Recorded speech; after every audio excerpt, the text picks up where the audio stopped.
नमस्कार दोस्तों, आप सभी के जी के क्लासेस में स्वागत है। दोस्तों, प्राचीन इतिहास से जुड़े 50 प्रश्नों को जो सीरीज शुरू किया गया था उसका ये तीसरा सेट है।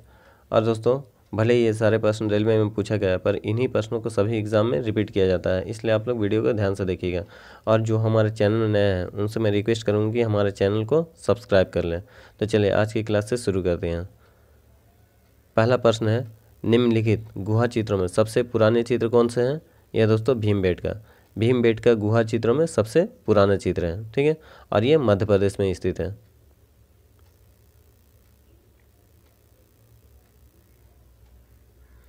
मध्य प्रदेश स्थित प्रसिद्ध सांची स्तूप का निर्माण किसने किया था? यह दोस्तों अशोक ने किया था। ठीक है, अशोक ने सांची के स्तूप का निर्माण किया था। सांची के स्तूप का निर्माण अशोक ने किया। और दोस्तों ये कहाँ है? मध्य प्रदेश में। ठीक है, इसे भी याद रखिएगा क्योंकि सांची के स्तूप कहाँ है ये भी पूछा जाता है। तो ये मध्य प्रदेश में है और भीमबेटका भी मध्य प्रदेश में था। ठीक है, श्रवण बेलगोला में भगवान बाहुबली की मूर्ति के देश के शासनकाल में बनाई गई। ये राष्ट्रकूट के शासनकाल में बनाई गई है। ठीक है दोस्तों, भगवान बाहुबली की मूर्ति जो श्रवण बेलगोला में है ये किसके शासनकाल में बनाई गई है? राष्ट्रकूट के शासनकाल में बनाई गई है। ठीक है,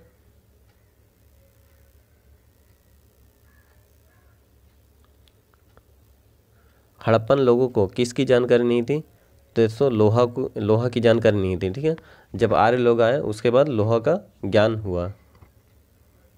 और देखिए दोस्तों, हड़प्पा सभ्यता जो थी वो कांस्ययुगीन सभ्यता थी, यानी यहाँ तांबा और कांसा का बहुत ज़्यादा प्रयोग करते थे और उनका इसका ज्ञान था। ठीक है, हड़प्पा कालीन सभ्यता का विशाल कोठार यानी कि अनाज संग्रह करने का स्थान वो कहाँ मिला है?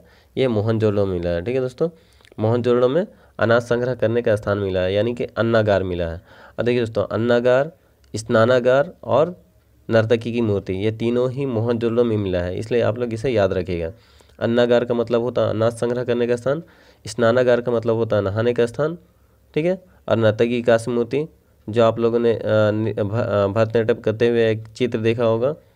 ठीक है, तो ये तीनों ही चीज़ें कहाँ मिला है? मोहनजोदड़ो में। ठीक है,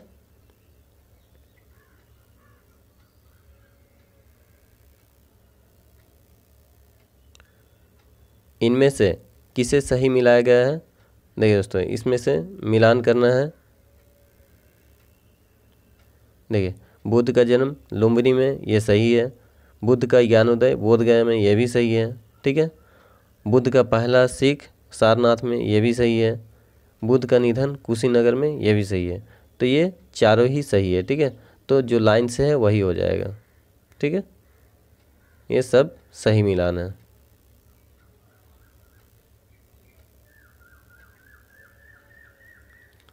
बाणभट्ट किसके दरबार में रहते थे? देखिए दोस्तों, बाणभट्ट हर्षवर्धन के दरबार में रहते थे। ठीक है, बाणभट्ट ने हर्षचरित्र और कादम्बरी बुक लिखा है। ठीक है, ये भी पूछा जाता है बाणभट्ट द्वारा लिखित कौन सा पुस्तक है? यह है हर्षचरित्र और कादम्बरी।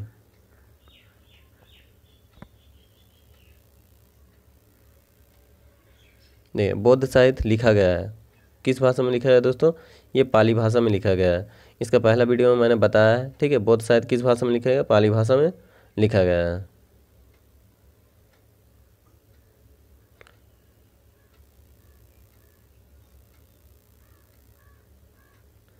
सिंधु घाटी सभ्यता में देश का कोई संकेत नहीं मिला है। ये दोस्तों गन्ना का संकेत नहीं मिला है। ठीक है, बाकी जितने भी इसमें है सरसों, जौ, तिल, इनका वहाँ पे संकेत मिला है। ठीक है, यहाँ पूछा नहीं मिला है, तो ये गन्ना का संकेत नहीं मिला है। ठीक है, यानी गन्ना जो अनाज है उसका कोई संकेत या कोई प्रूफ नहीं मिला है कि सिंधु घाटी में इसकी खेती होती है ऐसा करके। सरसों, जौ और तिल की खेती वहाँ पे होती थी। ठीक है, सिंधु सभ्यता में। बौद्ध धर्म के 3 रत्नों में कौन शामिल नहीं था? देखिए, अहिंसा इसमें शामिल नहीं था। ठीक है, देखिए बुद्ध धम्म और संघ ये तीनों शामिल था। ठीक है, इसमें नहीं पूछा है तो अहिंसा नहीं शामिल था। ठीक है, तो दोस्तों आप लोगों ने ये भी जानते होंगे कि बुद्ध धर्म में शामिल होने के लिए जो 15 साल के शिष्य, कम से कम 15 साल के बच्चे ही शामिल हो सकते हैं बुद्ध धर्म में। बौद्ध धर्म में वो संघ में शामिल हो सकता है। और उन्हें उस संघ में शामिल होने के पहले 3 वाक्यों का प्रयोग करना पड़ता है, बुद्धम शरणम गच्छामि, धम्म शरणम गच्छामि और संघ शरणम गच्छामि। ठीक है, इस तरह के वाक्यों का प्रयोग करके उसके बाद वे संघ में शामिल होते थे।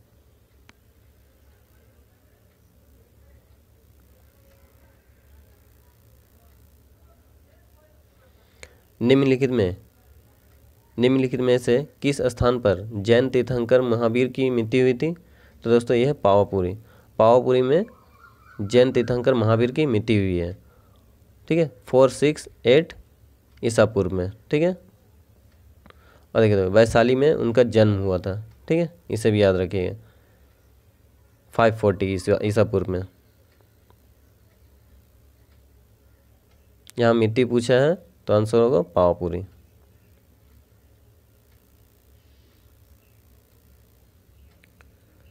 निम्नलिखित में से कौन जैनवाद के 3 रत्नों में शामिल नहीं है? देखिए दोस्तों, जैनवाद के 3 रत्न कौन कौन से हैं? सम्यक ज्ञान, सम्यक आचरण और सम्यक दर्शन। ठीक है, यहाँ एक ऑप्शन दर्शन नहीं है, मुक्ति यहाँ दिया हुआ, यहाँ दर्शन होना चाहिए। ठीक है, या फिर यहाँ पे दर्शन होना चाहिए। तो क्या होगा? इसका आंसर होगा श्रद्धा। ठीक है, यहाँ मुक्ति हो सकता है, मुक्ति, चरित्र या फिर दर्शन। तो यहाँ पे दर्शन अगर कर देंगे हम लोग तो इसका आंसर हो जाएगा सम्यक श्रद्धा। श्रद्धा शामिल नहीं था। ठीक है, देखिए क्या क्या शामिल था? सम्यक ज्ञान, सम्यक आचरण और सम्यक दर्शन। ठीक है, इतना याद रखिए, 3 चीज शामिल था, ज्ञान, दर्शन, आचरण।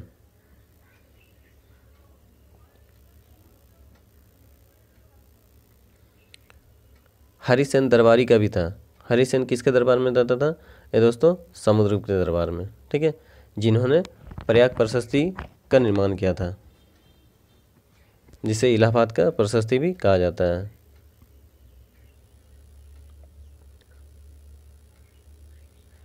और समुद्रगुप्त को भारत का नेपोलियन भी कहा जाता है। देखिए कौन सा प्राचीन भारतीय ग्रंथ दार्शनिक ग्रंथ माना जाता है?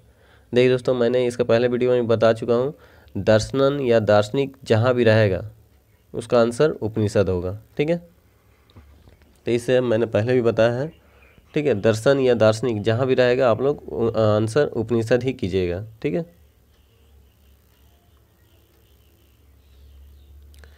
हड़प्पा सभ्यता के अवशेष निम्नलिखित स्थान में से कहाँ प्राप्त नहीं हुए थे? ये दोस्तों नागार्जुन कोंडा में प्राप्त नहीं हुए हैं। देखिए हड़प्पा कालीन जो सभ्यता है वो लोथल, कालीबंगा, रोपण, ये तीनों जगह में प्राप्त हुए हैं। ठीक है, तो यहाँ नहीं पूछा है तो आंसर होगा नागार्जुन कोंडा। ठीक है,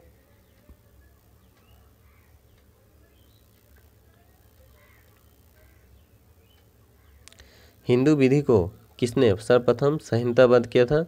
देखिए दोस्तों, हिंदू विधि का निर्माता मनु को माना जाता है। ठीक है, तो आंसर होगा मनु, और मनु ने मनुस्मृति ग्रंथ लिखा है।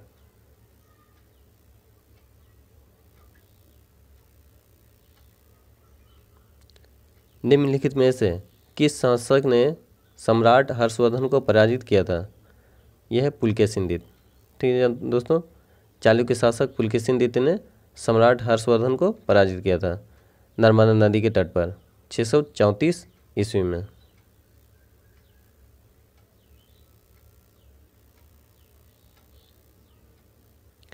निम्न में से किस चीनी बौद्ध भिक्षु द्वारा बौद्ध धर्म के पवित्र ग्रंथों का अनुवाद संस्कृत से चीनी भाषा में किया गया है? यह दोस्तों हैंसोंग द्वारा। ठीक है, और हैंसोंग ने सीयू की बुक भी लिखा है। हैंसोंग हर्षवर्धन के शासनकाल में भारत आया था। ठीक है,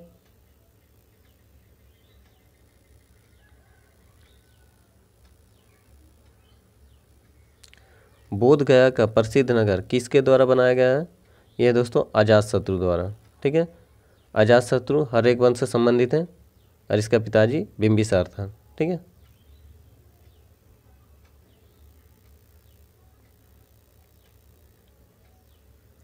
हिंदू मिथक शास्त्र में कितने पुराण हैं?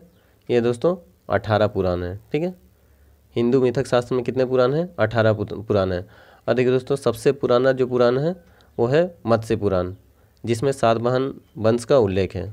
ठीक है, और देखिए गुप्त वंश का उल्लेख वायु पुराण में है, और मौर्य वंश के बारे में विष्णु पुराण में उसका वर्णन है। ठीक है, विष्णु पुराण में मौर्य वंश का वर्णन है, इसे भी याद रखिएगा, पूछा जाता है एग्जाम में।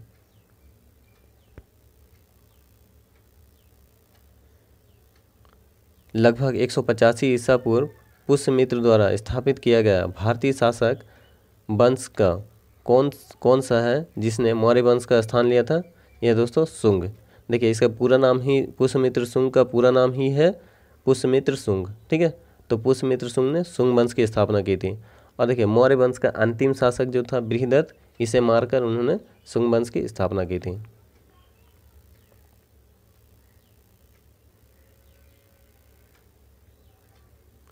एक विशिष्ट शैली जो भारतीय बौद्ध धर्म तथा ग्रीक रोमन प्रभाव का मिश्रण है का नाम किस शहर के नाम पर पड़ा है? ये दोस्तों गांधार। ठीक है, गांधार जो शहर है वो क्या है? बौद्ध धर्म तथा ग्रीक रोमन प्रभाव का मिश्रण शैली से निर्मित जो शहर है वो है गांधार शहर। ठीक है, और देखिए बौद्ध धर्म और ग्रीक रोमन प्रभाव का जो शैली होता है, ठीक है, उसका नाम ही है गांधार शैली।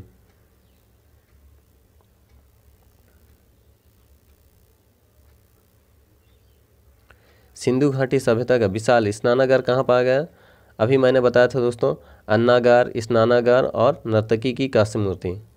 ठीक है, स्नानागार, अन्नागार, स्नानागार का मतलब क्या होता है? नहाने का स्थान। ठीक है, स्नानागार और अन्नागार का मतलब होता है अनाज का भंडार। ठीक है, और नर्तकी की कांस्य मूर्ति आप लोगों को पता है। ठीक है, तो ये तीनों कहाँ मिला है? मोहनजोदड़ो में मिला है। ठीक है,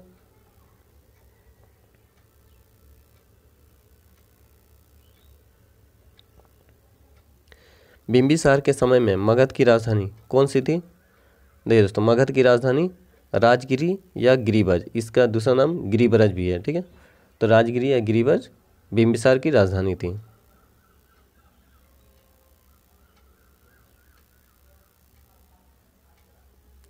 निम्न में से किस विदेशी यात्री ने भारतीयों को गर्म स्वभाव का परंतु ईमानदार कहा है? ये दोस्तों ह्वेनसांग ने कहा है। ठीक है, ह्वेनसांग ने भारतीय लोगों को गर्म स्वभाव का परंतु ईमानदार कहा है। और देखिए दोस्तों, ह्वेनसांग किसके समय में आया था? आप लोग कमेंट करके बताइएगा।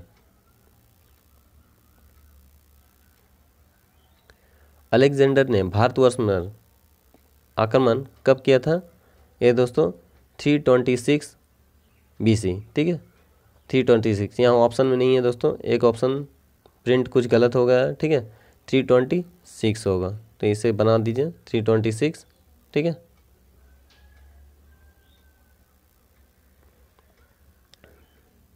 और दोस्तों अलेक्जेंडर का युद्ध किसके साथ हुआ था 326 में?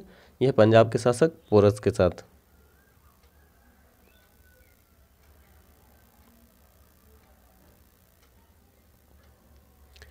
किसके शासनकाल में ग्रामीण समुदाय को बहुत सारे अधिकार दिए गए थे?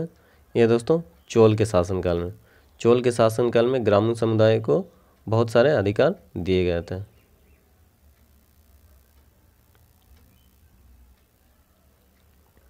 सत्य की खोज में बुद्ध को किस स्थान पर पीपल के वृक्ष के नीचे ज्ञान प्राप्त हुआ था? देखिए दोस्तों, बुद्ध को पीपल के वृक्ष के नीचे ज्ञान प्राप्त हुआ था, यह है बोध गया में। ठीक है, बोध गया में इसे ज्ञान प्राप्त हुआ था।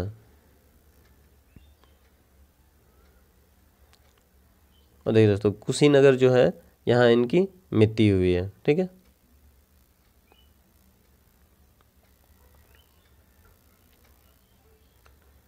शक काल पर आधारित राष्ट्रीय पंचांग किस वर्ष आरंभ हुआ था? ये दोस्तों AD 78 में। ठीक है, 78 ईस्वी में राष्ट्रीय पंचांग वर्ष आरंभ हुआ था। और दोस्तों इसी के आधार पर भारत का जो राष्ट्रीय कैलेंडर है उसे अपनाया गया है। ठीक है, 22 मार्च 1957 को यह भी प्रश्न पूछा जाता है।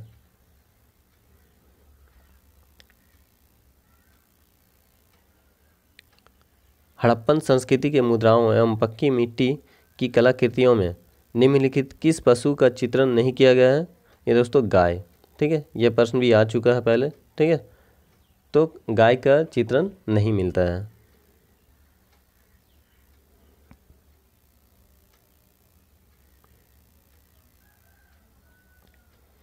हड़प्पा सभ्यता के निम्न स्थानों में से असंगत को निकालिए।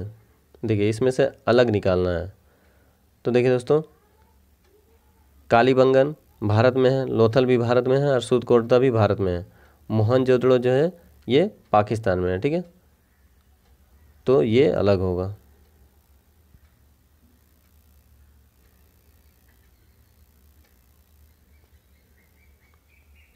उदयगिरी के पत्थर काटे गुफाएं किस राज्य में स्थित हैं? देखिए दोस्तों, उदयगिरी और खंडगिरी ये दोनों याद रखिएगा। उदयगिरी और खंडगिरी ये दोनों ही गुफाएं कहाँ पे है? ये उड़ीसा में है, ठीक है, उड़ीसा के भुवनेश्वर में।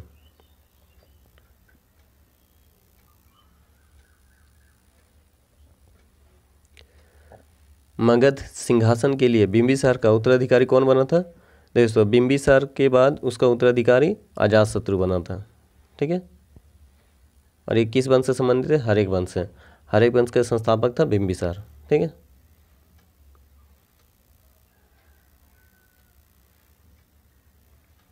गौतम बुद्ध का जन्म कहाँ हुआ था?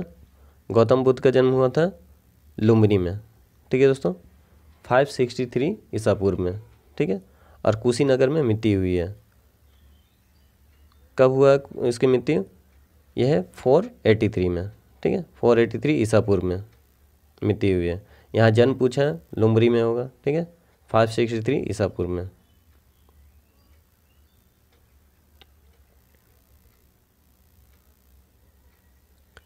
गुप्त काल के उत्तरार्ध में भारत पर आक्रमण करने वाले हुन कौन थे? ये दोस्तों एक मंगोल जनजाति का समूह था, ठीक है।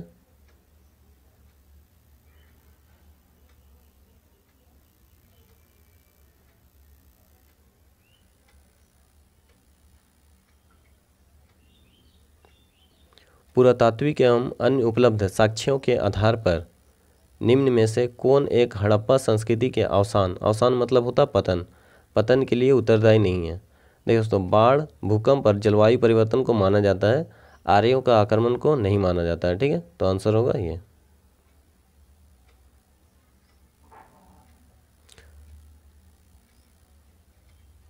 हड़प्पा संस्कृति में निम्न में से किसकी पूजा नहीं होती है? यह दोस्तों विष्णु की पूजा का प्रमाण नहीं मिलता है, ठीक है।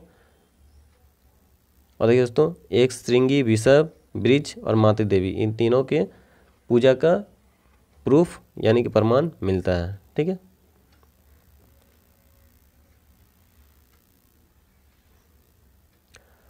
अमरी या उमरी, ठीक है दोस्तों, अमरी या उमरी, इसे उमरी भी कहा जाता है। अमरी जो हड़प्पन सभ्यता का एक स्थल है, ये किस प्रांत में स्थित है? यह दोस्तों बलूचिस्तान में, बलूचिस्तान में उमरी है या अमरी है, ठीक है।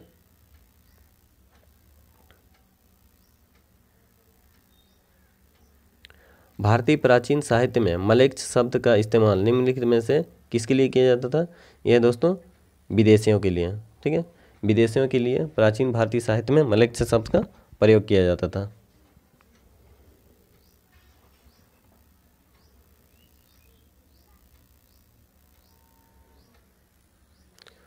महात्मा बुद्ध का जन्म किस कुल में हुआ था?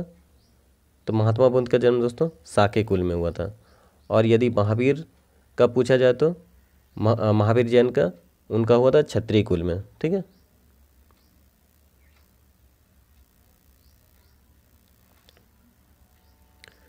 तीन 326 ईसा पूर्व उत्तर पश्चिम भारत में सिकंदर का अतिक्रमण इनमें से किसके काल में हुआ था? यह दोस्तों चंद्रगुप्त मौर्य के शासनकाल में हुआ था। लेकिन सिकंदर का जो युद्ध हुआ था वो पंजाब के शासक पोरस के साथ युद्ध हुआ था, ठीक है। और सिकंदर का जो सेनापति था सेल्यूकस का चंद्रगुप्त मौर्य के साथ युद्ध हुआ था।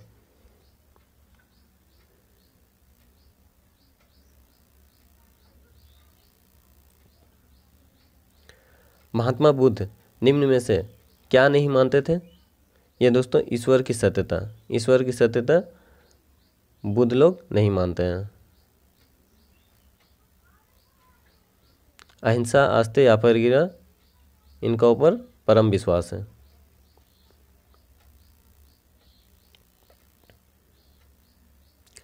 कुषाण वंश का सबसे प्रसिद्ध शासक निम्नलिखित में से कौन था? देखिए दोस्तों, कुषाण वंश का सबसे प्रसिद्ध और प्रतापी शासक ये कनिष्क था।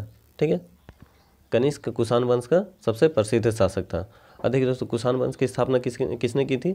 कुजुल कड़फिसेस ने की थी। ठीक है, कड़फिसेस जो है ये कुजुल कड़फिसेस, इसी ने कुषाण वंश की स्थापना की थी। ठीक है, पर सबसे प्रतापी और सबसे शक्तिशाली पूछा जाए तो कनिष्क है।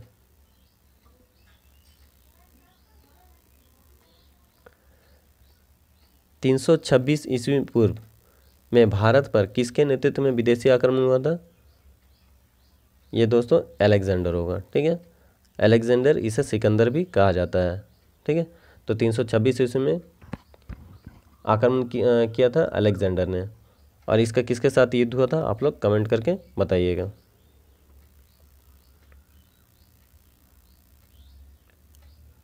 पांड्य वंश की राजधानी किस स्थान पर अवस्थित हुआ करती थी?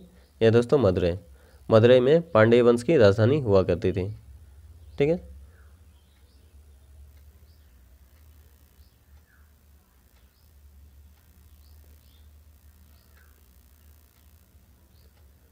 सबसे पहले व्यापारिक संघ की स्थापना किस काल में हुई है? देखिए दोस्तों, व्यापारिक संघ की स्थापना सबसे पहले महाजनपद काल में हुई है। ठीक है, महाजनपद जब ये था उस समय व्यापारिक संघ की स्थापना हुई है।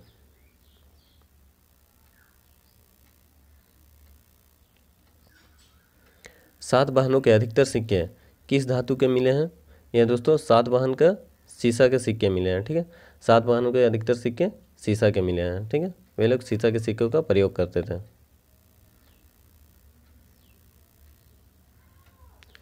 महावीर किस राजघराने में पैदा हुए थे? दोस्तों मैंने अभी थोड़ा देर पहले ही बताया, इसको आप लोग आंसर इसका भी कमेंट करके बताइएगा।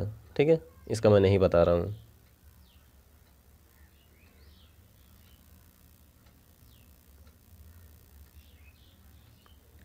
चट्टानों को काटकर बनाए गए एलिफेंटा के प्रसिद्ध मंदिर किसने बनाए थे? ये दोस्तों राष्ट्रकूटों ने। ठीक है, चट्टानों को काटकर बनाए गए एलिफेंटा के प्रसिद्ध मंदिर किसने बनवाए हैं? यह राष्ट्रकूटों ने बनवाए हैं। ठीक है,